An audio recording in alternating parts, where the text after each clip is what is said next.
How in the F would this change anything? I just told you how it would change something. The sun going around your head doesn't match your model. Now, because he's come out with this experiment, now people are saying it doesn't matter if there is. I've been saying there is no 24-hour sun. If there was, then that would be evidence of a globe. Thing is, everybody understands my claim. I've said it for 3 weeks at nauseum. Okay? Right, we all understand you're fallacious. Great. Yeah, sure, it's fallacious. Sure. Corrupt. No, it's anybody with any intelligence realizes that the sun cannot be going around somebody in Antarctica and the Earth be flat. Because the claim that I heard you say was that a 24-hour circling sun in Antarctica basically refutes the flat Earth. And if I can quote, the Earth cannot be flat if there's a 24-hour sun. Is that correct? Well, I think we could. Yeah, I mean, that is correct.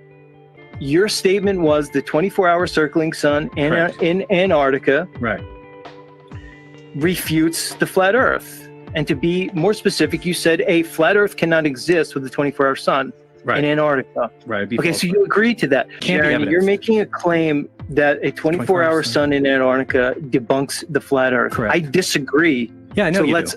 When yesterday where I lived, when you say it's apparent, what did the sun? You just said it was apparent. Okay. You just said it was apparent. And I didn't say you. You just said it was apparent. And I'm asking you, when you're talking about apparent, well, everybody can zoom in on the sun and see the sunspots. So is it apparent sunspots that they're seeing, or is that real sunspots?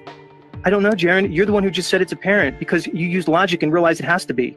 No, I didn't. I was just doing it to make you happy. It's like, fine, you want to call it apparent? You did it to make me happy in front of all these people in a debate. This is a debate? When is it a debate? You just conceded the apparent sun, and then now because you do have a degree of intelligence, you are out of your mind. You're so fucking stupid. You realize I'm about to topple your entire argument. What argument? And you're fucking getting cold feet. No, I'm not getting cold feet. Everybody watching one. Then that would call into question our model. No, everyone, oh, no, it wouldn't. We can still be flat no matter what observations we see. There might be 35 suns, Jeran. You don't know that there's not 167 suns, Jeran, and there's sun over here and there's sun over there. We don't know. But we don't know what the light in the sky is. Both people are saying, oh, but Jeran, they could use a sun simulator. You're kidding yourself. What are they going to move it on a balloon? Is a little helicopter going to carry around the fake sun and me and Austin are going to be fooled? Oh, is that helicopter above the sun all day? Is that just normal? Yeah, it's normal here and there. Oh, okay, we were just wondering. See, that's the weird thing to me is Jeran featured my video on unconventional propulsion systems on how the ISS is up there. He watched it on Speaker Corner and showed his whole following. And it's just weird to me that he hasn't once thought of that. You know, it appeared to me that that's his new position. Now let's talk about a sun simulator. Let's say they do have the technology. You know, if they were to fake it, they would be faking it for the people in Antarctica. And those are the only people that in that region, in that area, those are the only people who are going to see the 24-hour sun that they're faking. You see what I'm saying?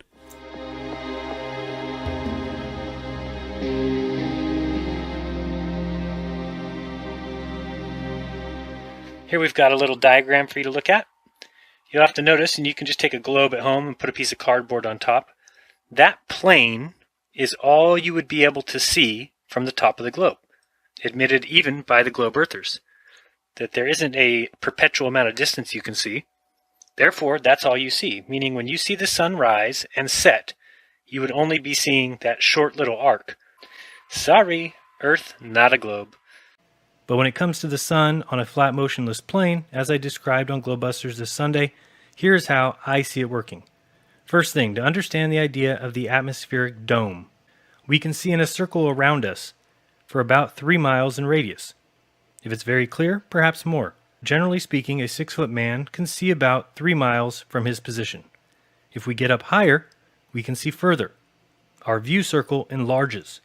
I think everyone would be on the same page so far.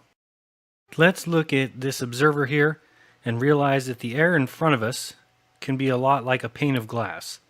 Then if you added a second pane of glass or a third pane, a fourth pane, eventually it would become harder to see because you have more of this glass. It's just going to add up just like our atmosphere adds up in front of our eyes. So one could say that seeing further through the air might be more difficult. If we add panes of glass, things get progressively more difficult to see. Notice the red dot here on the back of the 15 panes of glass is more difficult to see than the same red dot at the front. If our observer stands and takes a look at his surroundings, We know we can see in a 360-degree circle around us, and our view is the radius of that circle. Now, where would the most atmosphere or panes of glass be to our observer? Well, it's at the ground level, the thickest portion of our atmosphere. As we go up, our atmosphere thins out. So here we have the most atmosphere at the Earth level. So knowing where the most is and where the least is, we can come to the conclusion or the realization that we see in a dome-like viewpoint. Since the second most heavy portion of the atmosphere is when we start to look up just a little bit, well, progressively from there we see less and less atmosphere and distortion. This is a dome shape. We see through the atmosphere in a dome-like shape from the observer's point of view. And every single person on Earth each has their own dome view of the sky above.